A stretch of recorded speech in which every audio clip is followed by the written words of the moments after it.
उसकी गाड़ी के नीचे आकर एक लड़की मर गई थी। फिर कुछ दिनों तक वो ज़हनी इंतशार में रहा और उसके बाद कॉलेज जाने लगा। मगर अहमद साहब, वो कॉलेज नहीं आ रहा है। कॉलेज नहीं आ रहा है तो फिर कहाँ जाता है वो? मैं पूरे यकीन के साथ तो नहीं कह सकता, मगर जिन लड़कों के साथ मैंने उसको देखा है वो लड़के कुछ ठीक नहीं है। यानी वो नशा करते हैं। शराब पीते हैं? जी नहीं, चर्स, गर्द, हशीश, ऐसे लोगों के साथ रहने का मतलब है कि वो भी। शर्मा साहब, दरअसल अब्बास की तरफ से मैं भी बहुत फिक्रमंद हूँ, लेकिन वो गर्द, चरस, हशीश पी सकता है ये उम्मीद मैं उससे नहीं कर सकता। भगवान करे ऐसा ही हो जैसा आप कहते हैं, मगर आप पूरी तरह उस पर कड़ी नजर रखिए। शर्मा साहब, वो आपकी बहुत इज्जत करता है, आप भी उसे समझाइए। I will try my best. Thank you. अच्छा अच्छा जी।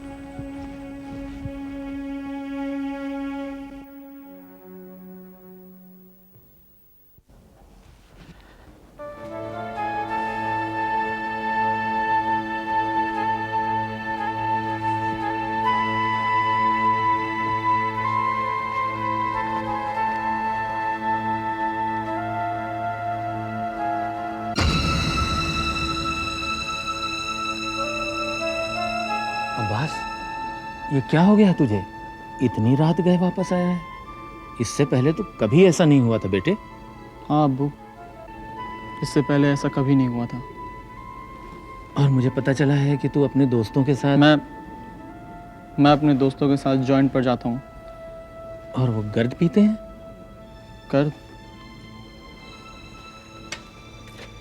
कर्द तो मैं भी पीता हूँ अब्बू। अब्बास, ये क्या कह रहा है तू? ये जहर है बेटे, तू हराम चीज पीता है। अब्बू मैं मजबूर हूँ, मैं लाचार हूँ। आखिर क्या लाचारी है तेरी बेटे? अब्बू, मैं जब भी अकेला होता हूँ तो उस लड़की की शक्ल मेरी नजर के सामने आ जाती है अब्बू। मैं डर जाता हूँ।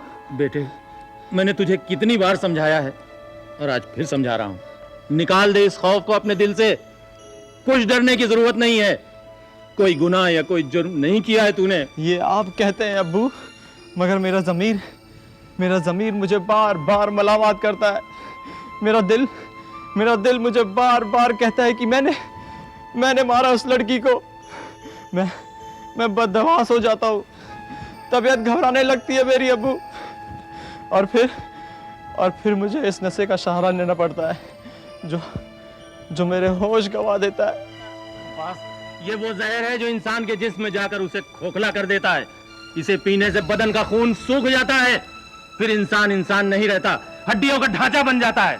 बेटे, मत खेल अपनी जिंदगी से, मत पी इस जहर को। तो फिर अब्बू सचमुच का जहर लगा दे दीजिए मुझे, पी लूंगा मैं उसे।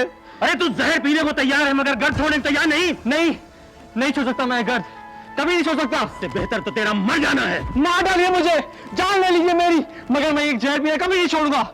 तमीज! या अल्लाह, ये क्या कर रहे हैं आप? अपने जवान बेटे पे कोई हाथ उठाता है? नजमा, पता है तेरा लाडला बेटा गर्द पीने लगा है। अब्बास, अरे इसे समझाने से कुछ नहीं होगा, मर जाने दे इसे, जिंदगी भर के अजाब से तो बच जाएंगे।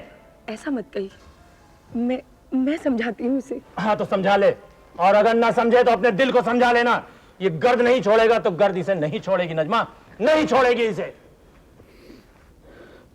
अब्बास, मेरे बच्चे, ये क्या हो गया है तुझे?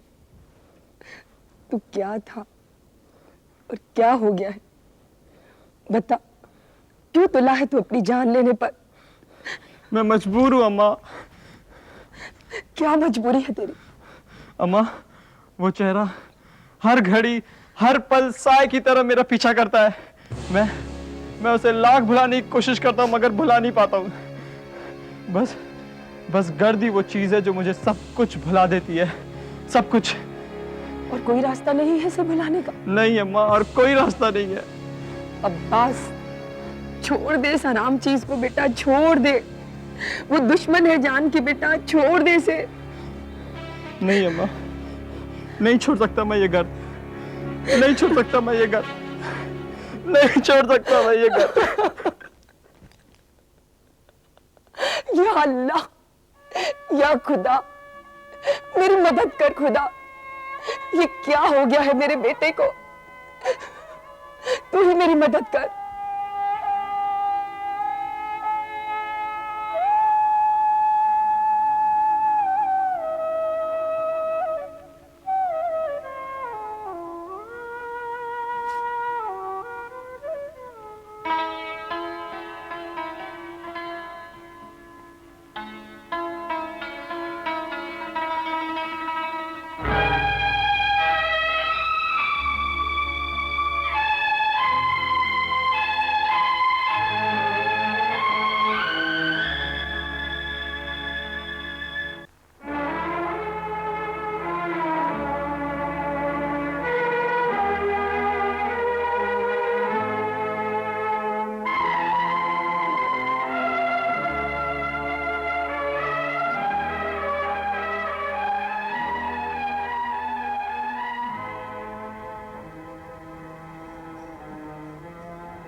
जब औलाद होती है तो दुआ करते हैं अल्लाह से कि औलाद बड़ी होकर माँ बाप का सहारा बनेगी, नाम रोशन करेगी।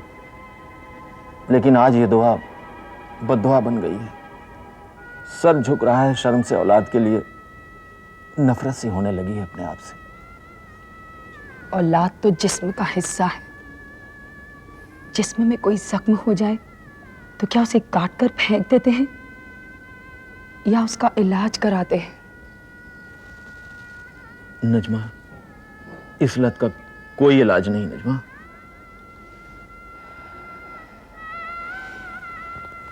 जब तक वो अपनी मदद खुद नहीं करेगा हम उसके लिए कुछ भी नहीं कर सकते। तो क्या हम अब्बास को यूं ही छोड़ देंगे मरने के लिए? हमारा बेटा कोई बिगड़ा हुआ लड़का तो नहीं।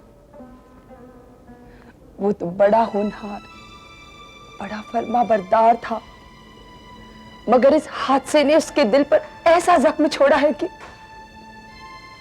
नजमा, ये सदमा उसके दिल से निकलेगा नहीं और वो गर्द पीना छोड़ेगा नहीं। और ये लानत उसकी इज्जत, दौलत और उसकी जिंदगी को बर्बाद कर देगी। अभी तो ये बात चंद लोगों तक है, वो अपने भरोसे के लोग हैं, बात को छुपा रहे हैं। कल को ये बात आम हो जाएगी, हम तो किसी को मुंह दिखाने के काबिल नहीं रहेंगे। हम बच सकते हैं जिल्लत से। एक बात आई है मेरे जहन में। कैसी बात? शायद ऐसा करने से अब्बास की ये लत छूट जाए और हमारी सारी खोई हुई खुशियां वापस आ जाए। सलमा, अगर कोई ऐसी बात है तो हम उसके लिए कुछ भी करने को तैयार हैं। अगर हम अब्बास की शादी कर दें तो? अब्बास की शादी? हाँ। क्या कह रही हो तुम? ठीक कह रही हूं मैं। अगर अब्बास की जिंदगी में कोई लड़की आ जाए तो वो भूल जाएगा उस चेहरे को जो एक साए की तरह उसका पीछा कर रहा है। इस चेहरे को भुलाने के लिए ही तो वो गर्द पीता है। हमारा अब्बास जब दूल्हा बनकर अपने दुल्हन के चेहरे को देखेगा तो वो भूल जाएगा उन मनहूस बातों को, भूल जाएगा अपने माजी को। वो तो ठीक है, मगर इस हालत में अब्बास को लड़की कौन देगा? कौन अपनी बेटी को अंधे कुएं में डालेगा? लड़की तो उसे मिल सकती है। मिल सकती है? कैसे? इतना बड़ा नाम है हमारे खानदान का और अल्लाह के करम से इतनी दौलत है हमारे पास। अपने बराबर वालों की न सही पर किसी गरीब घर की नेक और खूबसूरत लड़की तो ला ही सकते हैं। तुम अपनी दौलत से किसी बेटी की मौत खरीदना चाहती हो?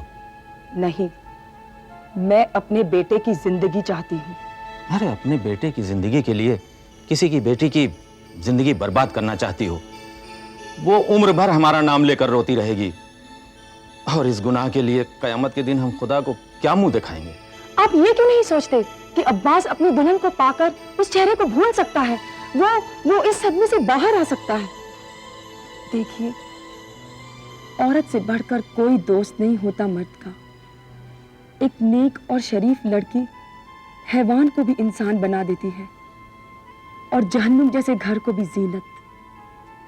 मेरा दिल कहता है कि अब्बास अपनी शादी के बाद उन मनहूस बातों को भूल जाएगा, वो गर्द को छोड़कर फिर से हमारा हो जाएगा। लेकिन नजमा, मैं नहीं समझता कि तुम जो सोच रही हो वो सच होगा। मैं मां हूं, मैं जानती हूं अपने बेटे को। हमारा अब्बास बिल्कुल ठीक हो जाएगा। और लड़की? एक लड़की है मेरे जहन में, नेक, शरीफ और खूबसूरत। जरूर किसी गरीब घर की होगी। गरीब घर की तो नहीं, खाते पीते घर की है। कौन है वो लोग? अकरम खां की बेटी जीनत। तो क्या अकरम खान इस रिश्ते के लिए राजी हो जाएगा? क्यों नहीं? ये जानते हुए कि हमारा बेटा। हम ये बात अकरम खां को क्यों बताएंगे? तो क्या हम उससे झूठ बोलेंगे? अपनी औलाद की खातिर क्या कुछ नहीं करता इंसान। अगर हम अपने अब्बास के लिए एक छोटा सा झूठ बोल दे तो? नहीं नहीं, ये गुनाह है, ये मैं नहीं कर सकता। तो क्या आप अपने बेटे की जिंदगी नहीं चाहते?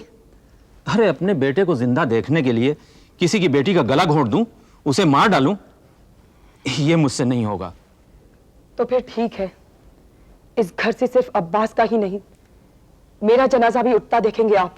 नहीं नहीं नजमा, ऐसा मत कहो। मैं खुदा के कहर से बहुत डरता हूं। मैं भी अल्लाह को हाजिर नाजिर जानकर कहती हूँ कि मेरा मकसद किसी की बेटी की जिंदगी तबाह करना तो नहीं। मैं अपने बेटे को नई जिंदगी देना चाहती हूँ। मैं कल ही अकरम खां के घर पैगाम भिजवाती हूँ कि हम उसकी बेटी को देखने आ रहे हैं।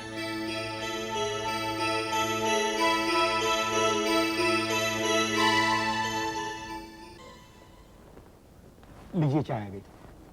अहमद भाई, पहले तो मुझे यकीन ही नहीं आ रहा था कि आज आप लोग हमारी बेटी को देखने आ रहे हैं, और अचानक आपको यहां देखकर मुझे बेहद खुशी हुई। अरे बेगम लाइए, इस खुशी के मौके पे हमें भी चाय पिलाइए।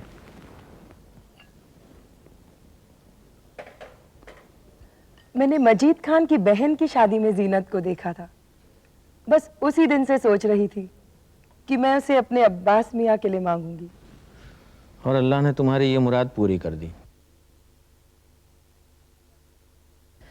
वैसे तो मैं लड़के को लड़की दिखाने की रस्म को बुरा मानती हूँ, मगर औलाद की खुशी के लिए ये भी करना पड़ता है। अहमद भाई, इसमें बुराई की भला क्या बात है जी? आजकल के जमाने में ये सब करना पड़ता है। बेगम, जरा जीनत को बुला लो। माफ कीजिएगा अहमद भाई, वक्त की कमी के कारण मैं अपने दोस्तों और रिश्तेदारों को बुला ना पाया। इसकी क्या जरूरत है? हमने तो जीनत को देखते ही पसंद कर लिया था। बस अब तुम्हारी हाँ सुनना चाहते हैं। जी, मैं भला कैसे ना कर सकता हूँ। बस तो फिर शादी की तारीख पक्की कर देते हैं। शादी की तारीख? शादी तो हम जल्द से जल्द करना चाहते हैं। लेकिन इतनी जल्दी का मतलब? अकरम खां, अगर तुम तैयार हो तो हम कल ही बारात लेकर आ सकते हैं। इतनी जल्दी? जल्दी हमें नहीं, अब्बास मियाँ को है। लीजिए, जीनत आ गई।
मैं ये शादी नहीं कर सकता। नहीं, मैंने मारा उस लड़की को। नहीं, मैं ये शादी नहीं कर सकता।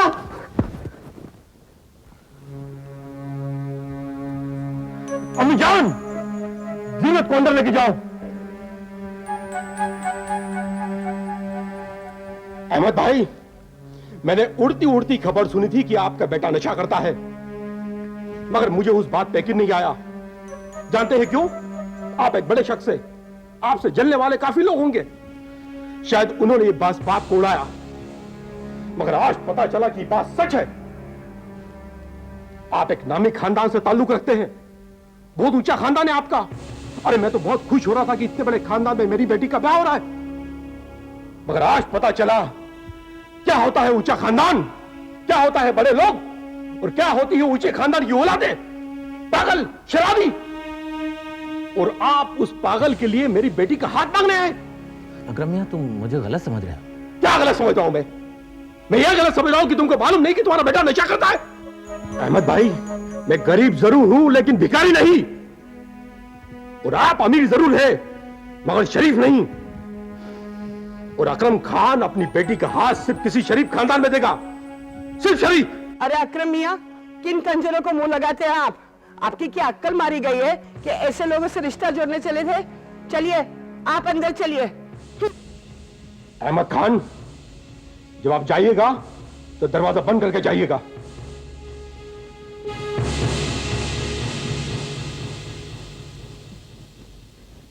नजमा, चलो यहां से।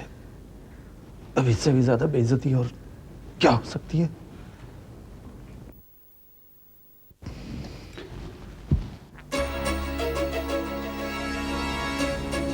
मजा आ रहा है यार, 2 सिगरेट और हो जाए भाभी। भाभी, 2 सिगरेट और। अरे अब्बास, बैठना यार। क्या बात है, सूट वीट पहन के कोई फंक्शन से आ रहा है क्या? मैं लड़की देखकर आ रहा हूँ। लड़की? किसके लिए? अपने लिए। मुबारक हो यार, मुबारक हो। पसंद है कि नहीं? नहीं। क्यों? खूबसूरत नहीं दिखे? यार तू मुझे कर दे।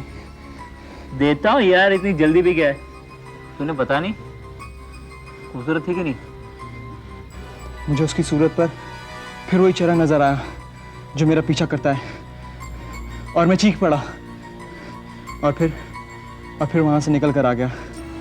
बहुत बुरा हुआ है यार, ये तो बहुत बुरा हुआ। तू उस बात को अभी तक भूला नहीं है? यार तू मुझे कर दे, मेरी तबीयत घबरा रही है। अच्छा देता हूँ यार, ये ले।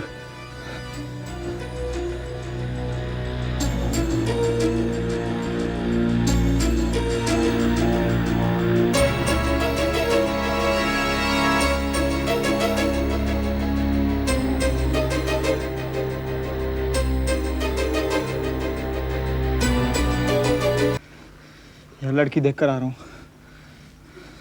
लड़की? किसके लिए? अपने लिए। मुबारक हो यार, मुबारक हो। पसंद है कि नहीं? नहीं। क्यों? खूबसूरत नहीं दिखे? यार तू मुझे कर दे। देता हूँ यार, इतनी जल्दी भी क्या है? तूने पता नहीं खूबसूरत थी कि नहीं? मुझे उसकी सूरत पर फिर वही चेहरा नजर आया जो मेरा पीछा करता है, और मैं चीख पड़ा, और फिर वहां से निकल कर आ गया। बहुत बुरा हुआ है यार, ये तो बहुत बुरा हुआ। तू उस बात को अभी तक भूला नहीं है? यार तू मुझे कर दे, मेरी तबीयत घबरा रही है। अच्छा देता हूँ यार, ये ले।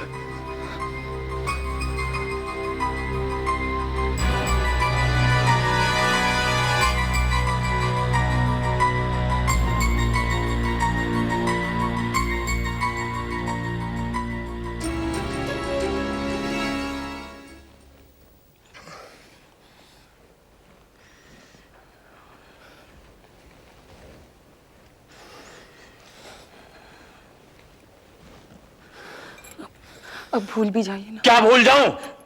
बेटे का रिश्ता लेकर गई थी नाकरम के घर, दे दी उसने अपनी बेटी। कितना बेइज्जत करके निकाला है उसने मुझे।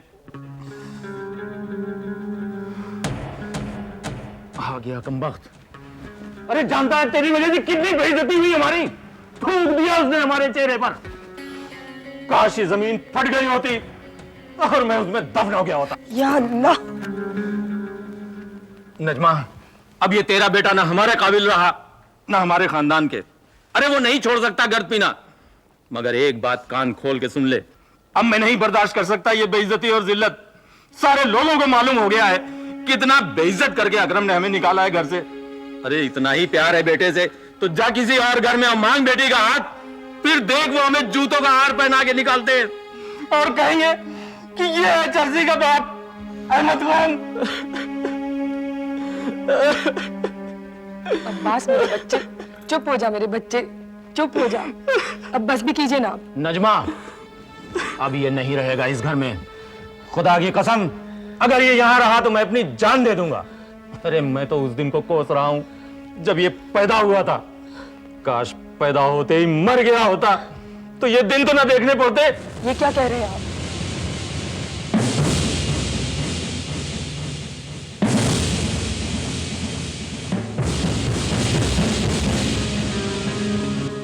अब्बास, अब्बास बेटे। नजमा, अगर तू उसके पीछे गई तो मेरा मरा हुआ मुंह देखना।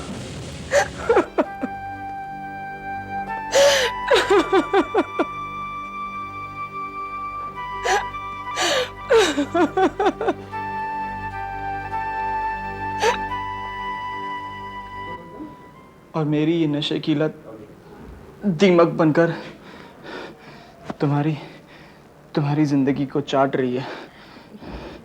सनोबर, खुदा मरने वालों की आखिरी ख्वाहिश पूरी करता है।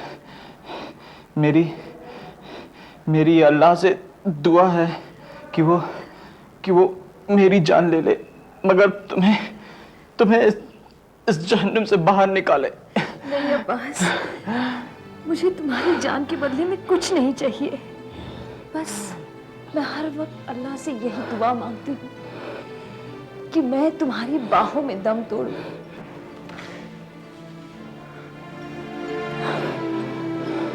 सनोबर, अब्बास भाई,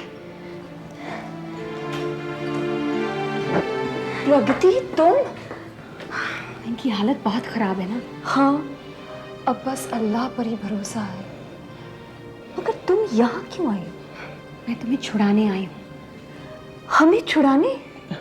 बस यूँ समझ लो कि नम्रता की कैद में ये तुम्हारा आखिरी दिन है। तुम अपनी जान खतरे में डालकर यहाँ क्यों आई? मैं ये देखना चाहती थी कि तुम अकेली हो या अब्बास भाई भी तुम्हारे साथ है। लेकिन इतना बड़ा खतरा मोल लेने की क्या जरूरत थी? ईसा भाई और मूसा भाई के बहुत एहसान है मुझ पर। ये एहसान मैं जिंदगी भर चुका नहीं पाऊंगी। अगर तुम्हें यहाँ से छुड़ा दूं तो थोड़ा बोझ हल्का हो जाएगा मेरी आत्मा से। लेकिन अब्बू ने क्या एहसान किए तुम पर? ये एक बहुत लंबी कहानी है, मेरे पास वक्त नहीं है। कोई मेरा इंतजार कर रहा है, मैं चलती हूँ। खुदा हाफिज। अपना ख्याल रखना। अब्बास, देखा अल्लाह कितना रहम करने वाला है। उसने हमारी फरियाद सुन ली। सुनवर, देखना तो यह है कि मैं इस कैद से आजाद होता हूँ या फिर जिंदगी की कैद से। नहीं अब्बास, ऐसा मत कहना, तुम्हें कुछ नहीं होगा। देखा, प्रगति का यहाँ आना इस बात का सबूत है, हमारी आजादी और नम्रता बहन की बर्बादी अब ज्यादा दूर नहीं है। प्रगति, आ गई तुम? हाँ। तुम्हें किसी ने पहचाना तो नहीं? नहीं। फरीदा, तुम्हारा ये उपकार मैं कभी नहीं भूल पाऊंगी। उपकार कैसा? मैं अंदर इतनी बेबाकी से सिर्फ इसलिए जा सकती थी क्योंकि सब मुझे फरीदा समझते थे। खुदा न करे कि लोग तुम्हें फरीदा समझे। कैसी बातें कर रही हो तुम? प्रगति, किताबों में पढ़ा था कि दुनिया में जब पाप बढ़ जाता है तो अवतार जन्म लेते। तू भी किसी अवतार से कम नहीं। मैं तो अल्लाह की गुनहगार बंदी हूँ। जिंदा रहने के लिए गुनाहों से समझौता कर लिया है। अब इन गुनाहों की तलाफी नामुमकिन है। अल्लाह मुझे कभी माफ़ नहीं करेगा। फरीदा, अल्लाह तो रहीम है, सबकी खताएं बख्श देता है। क्या पता तुम्हारे एक नेकी के बदले वो तुम्हारे सारे गुनाह माफ कर दे। और वो एक नेकी भी तो नहीं की है मैंने। क्यों? मेरी मदद करके तुमने नेकी का काम नहीं किया है? इस नर्क से जब सारी मजलूम बहनें आजाद हो जाएंगी तो कितनी दुआएं देंगी। मैं अल्लाह से कह दूंगी कि सारी नेकी तुम्हारे हिस्से में डाल दे। प्रगति, तेरा अब यहाँ ज्यादा देर रुकना ठीक नहीं। तुम्हें अगर मेरे साथ यहाँ किसी ने देख लिया तो अच्छा नहीं होगा। नम्रता के आने का वक्त भी हो गया है। पता नहीं आज का दिन कैसे कटेगा। आज का दिन गुलामी का आखिरी दिन है। अब मैं चलती हूँ। अल्लाह तेरा निगहबान है।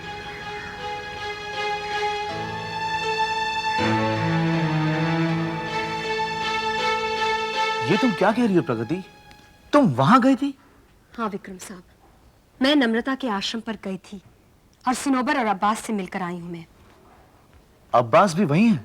हाँ, वो बहुत बीमार है।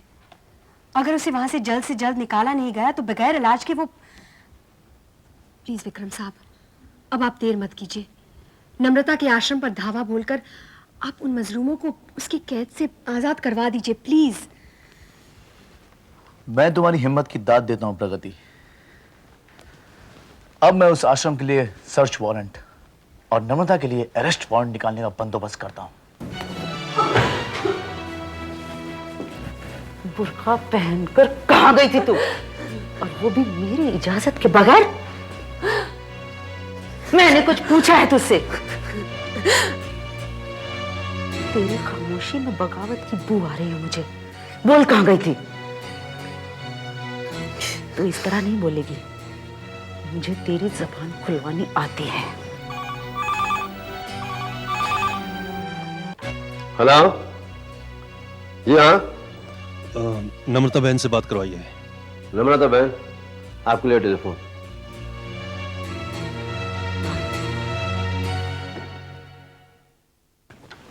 हेलो, मैं इंस्पेक्टर तिवारी बोल रहा हूँ। हाँ कहो तिवारी, क्या बात है? एक बुरी खबर है। बुरी खबर? क्या? इंस्पेक्टर विक्रम ने तुम्हारे खिलाफ जंग छेड़ दी है। वो किसी भी वक्त तुम्हारे आश्रम पर छापा मार सकता है। वक्त बहुत कम है, जल्द से जल्द आश्रम छोड़ दो। ठीक है तिवारी, इत्तला के लिए बहुत बहुत शुक्रिया।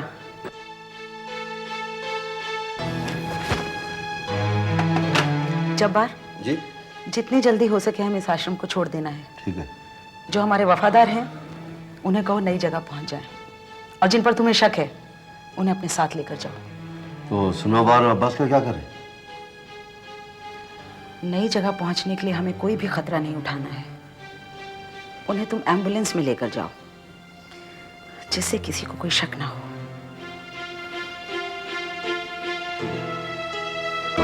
छोड़ो मुझे अब्बास, छोड़ो, छोड़ो मुझे।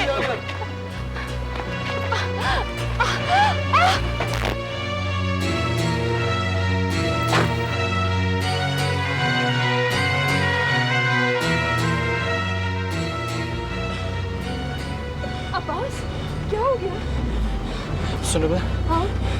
लगता है मेरा आखिरी वक्त आ गया है। सुनो बर, ऐसा मत कहना। सुनो बर, सांसें उखड़ी जा रही है, दिल बैठा जा रहा है, दम घुट रहा है। सुनो बर, लगता है जान जिस्म से अलग हो रही है। सुनो बर, नहीं अब्बास, तुम्हें कुछ नहीं होगा। देखिए, अब्बास की हालत बहुत खराब है, उसे हॉस्पिटल जल्दी ले चलिए। उसे दवा की सख्त जरूरत है, नहीं तो मर जाएगा।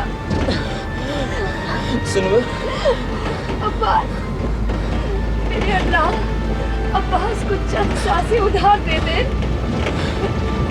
अब्बास, सुनो बर, नहीं अब्बास, तुम्हें कुछ नहीं होगा। मेरे अल्लाह, तू करीम है, करम कर। तू हकीम है, उसको शफा दे। मेरे अल्लाह, मेरे अब्बास की जान बचा ले अल्लाह।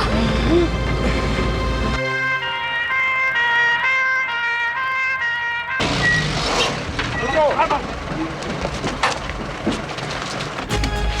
चल ले लो क्या चल चल। डॉक्टर साहब, मेरे अब्बास की जान बचा लीजिए, नहीं तो मर जाएगा। इंस्पेक्टर विक्रम। प्रगति, अब्बास की तबीयत बहुत खराब है, तुम इन दोनों जल्दी किसी पास के अस्पताल में ले जाओ। माधव, एम्बुलेंस को तुम ड्राइव करोगे, ओके? जल्दी प्रगति, बहुत बहुत कम है, गो।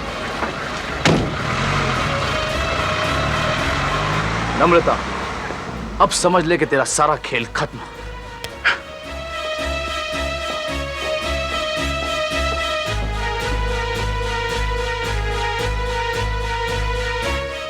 हवलदार। Yes sir. पूरे आश्रम की तलाशी लो, जाओ। Okay sir. Hello inspector. Advocate Sodhi, आप यहाँ? जी हाँ, आप मुझे यहाँ देखकर चौंक गए, मगर मुझे आपको यहाँ देखकर कोई ताजुब नहीं हुआ। मिस्टर सोडी, ये मत समझिए कि कोई भी शख्स कानून से ऊपर होता है। नम्रता के पीछे चाहे जितनी भी बड़ी ताकतें हों, मगर वो कानून से बचेगी नहीं। आप कहना क्या चाहते हैं? मेरे पास इस आश्रम का सर्च वारंट और नम्रता का अरेस्ट वारंट है। सर, पूरा आश्रम तलाश कर लिया, कोई नहीं।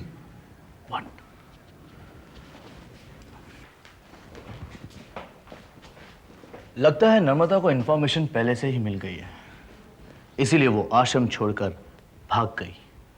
Language inspector, language. वो आश्रम छोड़कर भागी नहीं, बल्कि किसी जरूरी काम से बाहर गई। कहाँ? Underground? I repeat inspector, I repeat, वो किसी जरूरी काम से बाहर गई। तो फिर आश्रम के सारे लोग भी कहाँ गए? क्या उन्हें भी कोई जरूरी काम आन पड़ा जो उन्होंने आश्रम खाली कर दिया?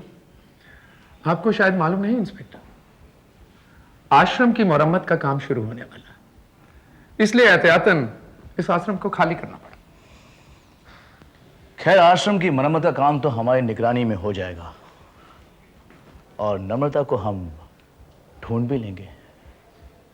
मुझे अफसोस है इंस्पेक्टर, आपकी यह हसरत कभी पूरी नहीं होगी। क्या वो देश छोड़कर भाग गई? No, she is very much. देखिए मिस्टर सोडी, नम्रता के हाथ अब इन हथकड़ियों से ज्यादा दूर नहीं है। इंस्पेक्टर विक्रम, क्या आप इस कागज के टुकड़े पर नजर डालेंगे? क्या ये? नम्रता बहन का एंटीसिपेटरी बेल ऑर्डर, जिसे चीफ जस्टिस मनोहर सिंह ने बड़े आदर और सम्मान के साथ दिया। मुझे अफसोस है इंस्पेक्टर, आपको मायूस लौटना पड़ेगा। मिस्टर सोडी, मुझे अफसोस नम्रता के गिरफ्तार ना होने का नहीं है, बल्कि दुख तो इस बात का है कि कानून पढ़ने के बाद भी आप कानून की इज्जत नहीं करते। इंस्पेक्टर विक्रम। सोडी साहब, जुर्म एक सांप है और कानून एक सपेरा। सांप चाहे किसी भी बिल में छुप जाए, लेकिन वो सपेरे के लंबे हाथों से बच नहीं सकता। आप बहुत जल्द ही देखेंगे कि नम्रता भी कानून की पिटारी में बंद होगी। गुड बाय मिस्टर सोडी।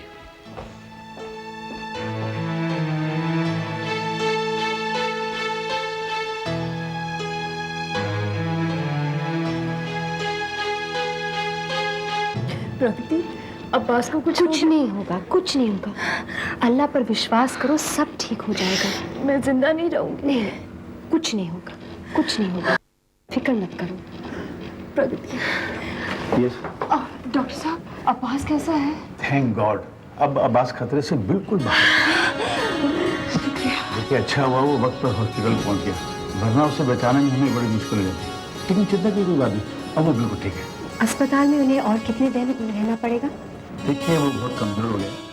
वैसे हॉस्पिटल से छुट्टी उसे कल ही मिल सकती है, लेकिन उसे दवा और आराम की सख्त जरूरत है। यानी कि उन्हें हम घर ले जा सकते हैं? हाँ, घर ले जा सकते हैं, लेकिन उसे घर में आराम जरूर दिलाना पड़ेगा। देखभाल करने वाले बहुत लोग हैं घर में। तो ठीक है, आप ले जाइए, मैं घर पे आऊँगा उसे चेक करने के लिए। Okay, wish all the best. Thank you. Sanobar, Abbas भाई की नई जिंदगी तुम्हें मुबारक हो। प्रकृति, तुम्हारा ये कर्ज मैं जिंदगी भर नहीं चुका पाऊंगी। तुमने अब्बास की जिंदगी बचाकर एक सुहागन का सुहाग बचाया है, और मुझे नम्रता बहन की कैद से छुड़ाकर एक औरत की आबरू बचाई है, ये काम किसी इंसान के बस का नहीं है। सनोबर, मैंने कुछ नहीं किया है।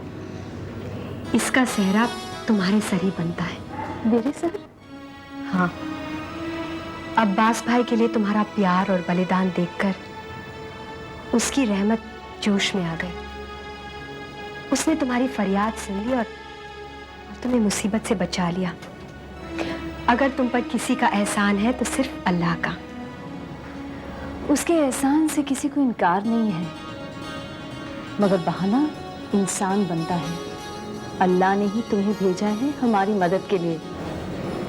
सनोबर, अगर बुरा ना मानो तो एक बात पूछूं मैं? पूछो। एक फरिश्ता सिफत इंसान की बेटी हो तुम, और खुद इतनी नेक और शरीफ, फिर भी अब्बास भाई जैसे इंसान से तुम्हारी शादी हो गई, और वो भी तुम्हारे माँ बाप की मर्जी के खिलाफ। तुमने अब्बास भाई ने देखा क्या? प्रगति, ये इस सवाल का जवाब इतना आसान नहीं है। आसान नहीं है कि इसका जवाब है ही नहीं तुम्हारे पास। जवाब है प्रगति, मैं तुम्हें जरूर बताऊंगी कि मैंने अब्बास में क्या देखा। अगर बुरा ना मानो तो एक बात पूछूं मैं? पूछो। एक फरिश्ता सिफत इंसान की बेटी हो तुम, और खुद इतनी नेक और शरीफ, फिर भी अब्बास भाई जैसे इंसान से तुम्हारी शादी हो गई, और वो भी तुम्हारे माँ बाप की मर्जी के खिलाफ। तुमने अब्बास भाई ने देखा क्या? प्रगति, ये इस सवाल का जवाब इतना आसान नहीं है। आसान नहीं है कि इसका जवाब है ही नहीं तुम्हारे पास। जवाब है प्रगति, मैं तुम्हें जरूर बताऊंगी कि मैंने अब्बास में क्या देखा। ये उन दिनों की बात है जब मैं सोशल वर्क करती थी।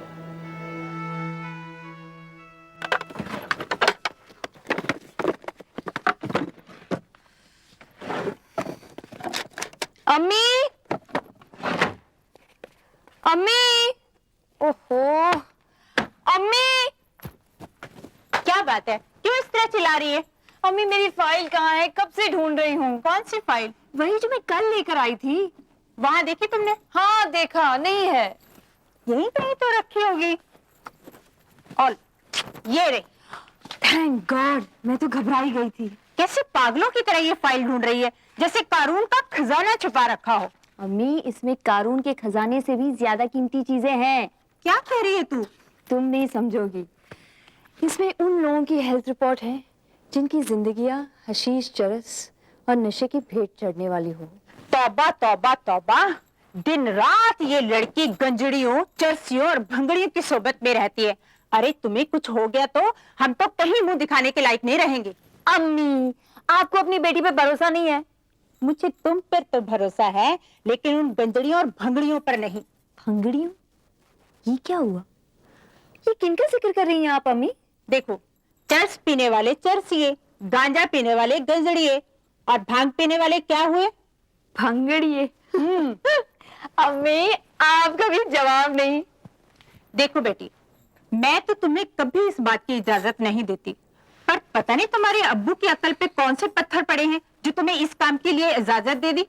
अच्छा, गोया कि हमारी अकल पर पत्थर पड़े थे। यूं कहो कि तुम्हारी अकल पर पत्थर पड़े हैं। बल्कि मैं तो कहूंगा कि तुम्हारी अकल घास चरने चली गई। क्या? अरे भाई, हमने जिस काम की इजाजत अपनी बिटिया को दी है वो कोई मामूली काम नहीं है। वो है खिदमत खल्क, यानी कि इंसानों की खिदमत। और इंसान भी कौन? जो बेचारे जिंदगी की राह में भटक गए हैं, जिनकी जिंदगी अजाब बन चुकी है। हाँ अम्मी, अगर आप उन औरतों और मर्दों को देखेंगी ना जो नशे के आदीन हैं, तो आपको भी उनकी जिंदगी पे तरस आएगा। अरे तरस क्या, मैं तो झाड़ू मारो ऐसे गंजड़ी और भंगड़ियों को। नहीं अम्मी, ये लोग वाकई रहम के काबिल हैं। जब हमारी सलाह और खिदमत से अच्छे हो जाते हैं और नशा छोड़ देते हैं, उन्हें देखकर बड़ा सुकून मिलता है। अरे कितने सवाब का काम कर रही है हमारी बिटिया रानी। करने दे से ये काम। तो आप भी जाइए, आप क्यों घर में बैठे हैं? आप भी सवाब कमाइए जाकर। हाँ? मैं जाऊं? हाँ बिटिया, मेरे ख्याल से तू निकल ही जा, वरना वरना क्या? वरना तुम्हारे कहने पे मैं फिर इसे रोक बैठूंगा। खुदा हाफिज। सुनिए, अब हमारी लड़की जवान हो गई है। अब इसकी उम्र दूसरों की खिदमत की नहीं, बल्कि अपने शौहर की खिदमत की है। इसकी शादी के बारे में कुछ सोचिए। अरे साजिदा बेगम, ये दुनिया फानी है, 4 दिन की जिंदगानी है। अरे जिंदगी के साथ साथ आखिरत का सामान भी तय कर लेना चाहिए। ईसा भाई 16 आने सच बोलता है। लो, आ गए आपके दुम छल्ले। भाभी जान, आप इतना नहीं जानती कि छल्ला दुम में नहीं उंगली में पहना जाता है। तो आप इनकी उंगली में घुस जाइए। भाभी जान, अगर मैं इनकी उंगली में घुस जाऊंगा तो आप किसकी उंगली पकड़कर चलेंगी? हाय अल्लाह, मैं हारी इनसे। बड़े मियाँ तो बड़े मियाँ, छोटे मियाँ सुभान अल्लाह।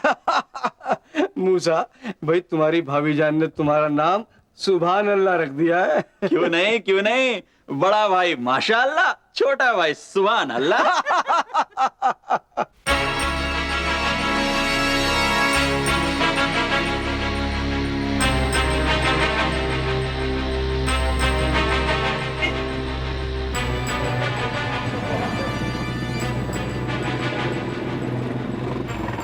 कितना हुआ? 20 रुपए मैडम। ये लीजिए।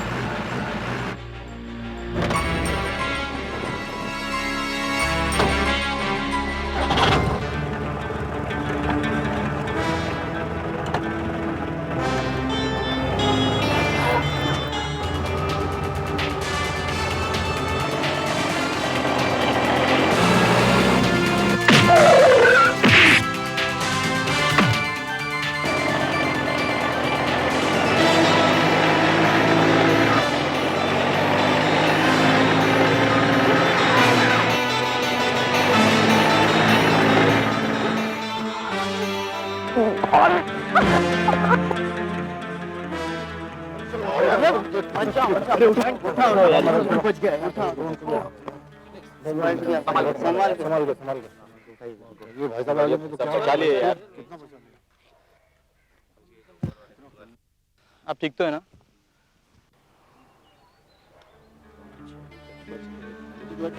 मैडम आपको लगी तो नहीं?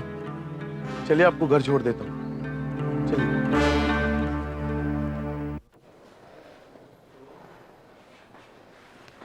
वेरी गुड, आपने जल्दी इम्प्रूवमेंट किया है।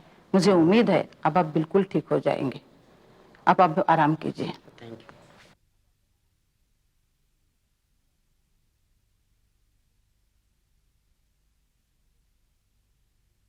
किसी मरीज को अच्छा होते हुए देखकर हमारा आत्मविश्वास और भी बढ़ जाता है। हमें खुशी होती है कि हम हमारे मकसद में कामयाब हो रहे हैं। क्यों सनोवर, तुम्हारा क्या ख्याल है? आप ठीक कहती है रंजन ताई। हमारी ऑर्गेनाइजेशन ने जिस काम का बीड़ा उठाया है उसमें हम सचमुच कामयाब हो रहे हैं। ये नशे के आदी मरीज नशा तो ज़रूर करते हैं, लेकिन जब वही नशा दीमक की तरह उनकी ज़िंदगी को खाने लगता है ना, तब उस वक्त ये उस नशे से पीछा छुड़ाना चाहते हैं और फिर उनकी मदद करने वाला कोई नहीं होता। हमारी ऑर्गेनाइजेशन ने इन मरीजों में एक नया एहसास पैदा किया है कि इनकी मदद करने वाला कोई है। और इसका श्रेय हमारी संस्था की उन महिलाओं को जाता है जो दिन रात मेहनत करके इन लोगों की सेवा करके इन्हें जीवन दान देती है। और इनमें तुम भी हो सनोवर। लेकिन इसका सारा क्रेडिट आपको जाता है रंजन ताई। मैं मरीजों को बुलाऊं? ओके।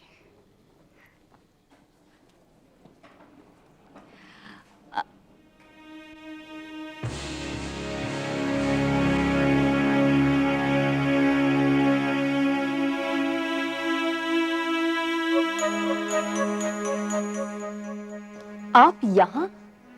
शायद आप गलत लाइन में बैठे हैं। जी मैं बिल्कुल सही लाइन में बैठा हूँ। लेकिन ये लाइन तो नशे के आदी मरीजों का है। मैंने कहा ना आपसे, मैं बिल्कुल सही लाइन में बैठा हूँ। देखिए, मेरा नाम सनोबर है। मैं इस ऑर्गेनाइजेशन की मेंबर हूँ। क्या मैं आपका नाम पूछ सकती हूँ? मेरा नाम अब्बास है। अब्बास जी, उस दिन आपने मेरी जान बचाई। घबराहट और बदहवासी में मैं आपका शुक्रिया अदा करना भूल गई। क्या आज मैं आपका शुक्रिया अदा कर सकती हूँ? मैं कुछ समझा नहीं। बुरा ना माने तो मैं एक बात पूछूं? पूछिए। आपको ये बुरी लत लगी कैसे? कोई तो वजह होगी, कोई तो सबब होगा।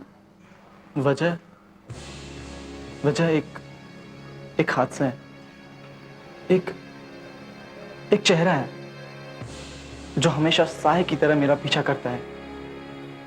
मैं डर जाता हूं उस चेहरे से। सनोवर जी, मैं मायूस हो चुका हूं अपनी इस जिंदगी से। मैं इस लत को छोड़ देना चाहता हूं, मगर छोड़ नहीं पा रहा हूं। आपके घर वाले इसमें आपकी कोई मदद नहीं करते? घर वाले? हाँ, घर वाले। जी मेरा कोई नहीं है, मैं तन्हा हूं इस दुनिया में। देखिए, आप बिल्कुल फिक्र मत कीजिए, मैं आपकी मदद करूंगी इस बला से पीछा छुड़ाने में। आप? हाँ, मैं। इतना बड़ा एहसान किया है आपने मुझ पर, इस एहसान का बदला तो चुकाना ही पड़ेगा ना। आइए आइए ना।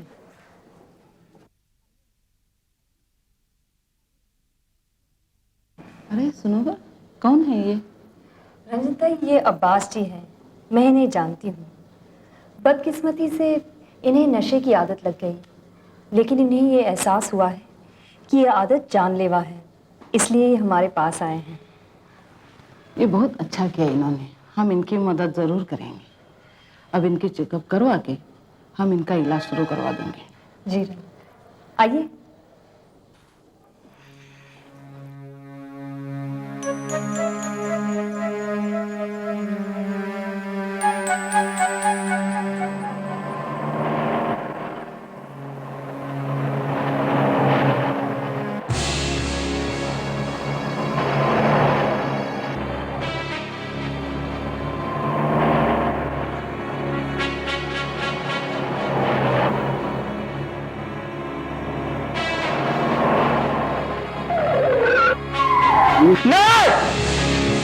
नहीं नहीं नहीं। अब्बास जी, क्या हुआ आपको? वही चेहरा, फिर वही चेहरा मेरे सामने आ रहा है। मेरी तबीयत घबरा रही है। मैं इस चेहरे की वजह से यहाँ आया था, मगर वो यहाँ भी मेरा पीछा कर रहा है। देखिए अब्बास जी, डरिए मत, आपको कुछ नहीं होगा। नहीं, इस चेहरे ने मेरी जिंदगी हराम की है। मेरा सुख, मेरा चैन छीना है इसने। इसकी वजह से तो मैं गर्द पीता हूँ।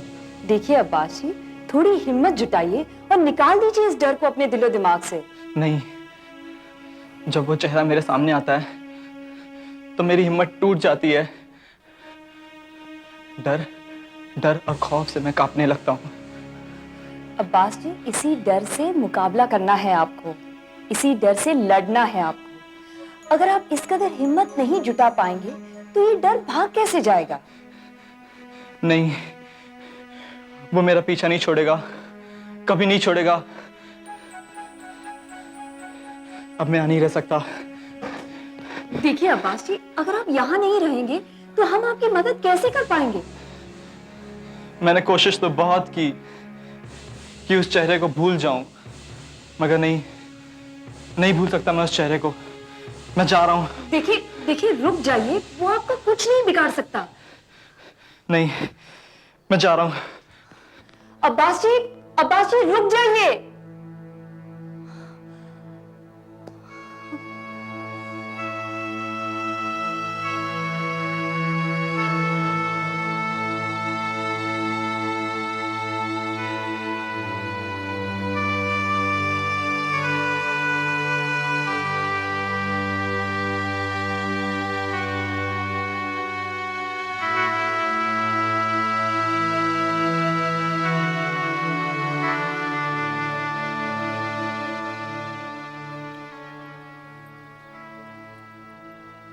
सनोबर, अरे तू चौकी क्यों? क्या सोच रही है? अम्मी कुछ नहीं। अरे क्या हो गया है तुझे? क्या सोच रही है?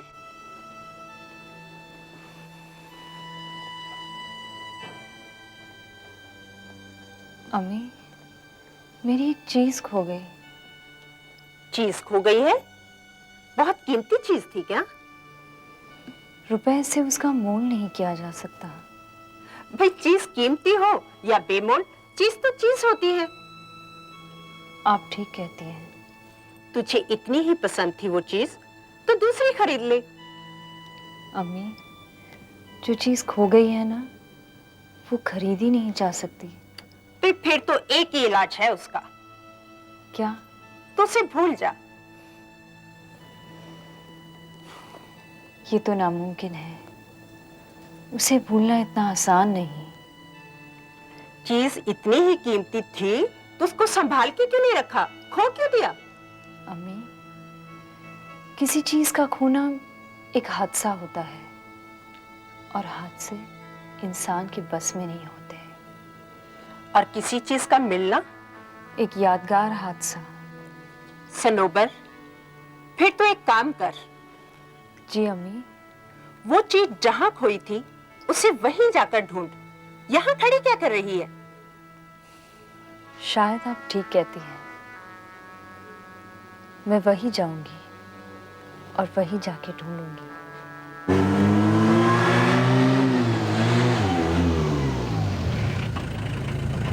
कितना हुआ? ये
अरे पापी हत्यारे, ये तूने क्या किया?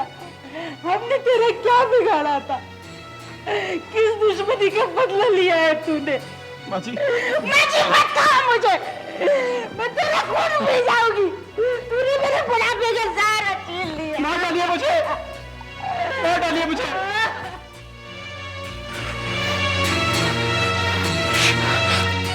आप ये क्या किया आपने? जिस चीज को आपका दिल नहीं करता, उसे करते क्यों हैं? मैं मजबूर हूँ। मजबूर? अब्बास जी, मजबूरी से आगे भी एक चीज है, हिम्मत, हौसला। हिम्मत, हौसला नहीं है मुझमें हिम्मत। अगर हिम्मत होती तो नहीं डरता मैं उस चेहरे से। वो चेहरा साए की तरह मेरा पीछा करता है। मैं डर जाता हूँ उस चेहरे से और फिर मुझे इसका सहारा लेना पड़ता है। आप इस चीज का सहारा नहीं ले सकते। तो फिर किस चीज का सहारा लूं मैं? मेरा। आपका? हाँ, मेरा। मैं दूंगी आपको सहारा, मैं दूंगी आपको हिम्मत। आपके दिलो दिमाग से इस खौफ को मैं निकाल दूंगी।